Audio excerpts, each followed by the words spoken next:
All right, so we got our little projects done on the 129. We fixed the forward and back deal.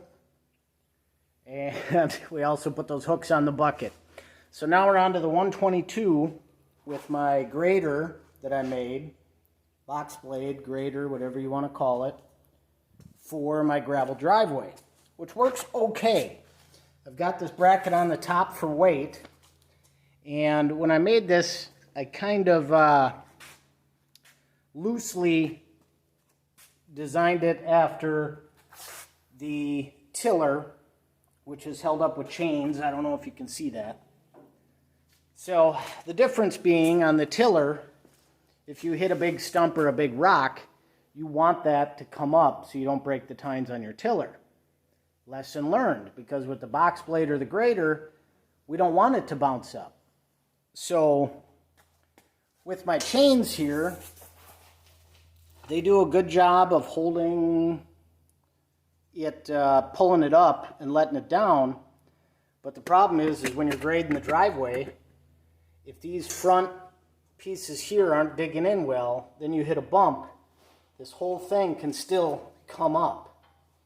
So we need to get rid of the chains and put in just a piece of steel, so if you hit something, the whole blade can't come up. It's pushing off of the entire weight of the tractor, which of course we've got the tractor itself, I don't know, 600 pounds. And then we've got the two bags of 60-pound concrete on each wheel, and they're fluid filled.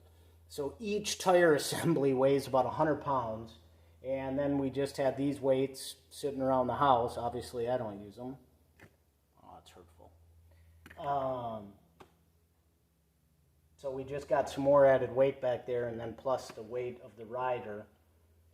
So once we get rid of these chains and we put in a steel bar, we'll be better off.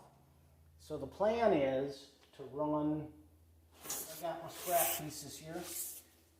We've got this piece of scrap. We're going to put across. We'll cut it to fit in there. And then once that's in there, we're going to put up and down a piece here. And that will aid us in lowering and obviously raising this. So, good stuff. Let's get to work.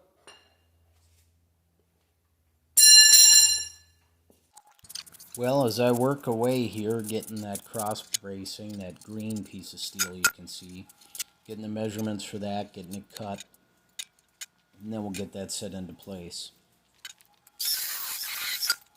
The power of hindsight is amazing, because if I would have known what I know at the end of this video, I wouldn't have wasted an hour of my life trying to make this work. So I got that green bracing figured out, and now we're just putting a bolt into a straight piece of tube steel, as you can see us there. We're welding that onto the green piece, and then that vertical piece goes up through the lift rod on the rear of that cadet 122. Now the angle on that doesn't work, so it will not go up and down, so we end up just busting off that and hooking our chains back up. So simple lesson in the DIY world, not everything works out the way you want it to. Anyway, thanks for sticking in. We'll see you next video.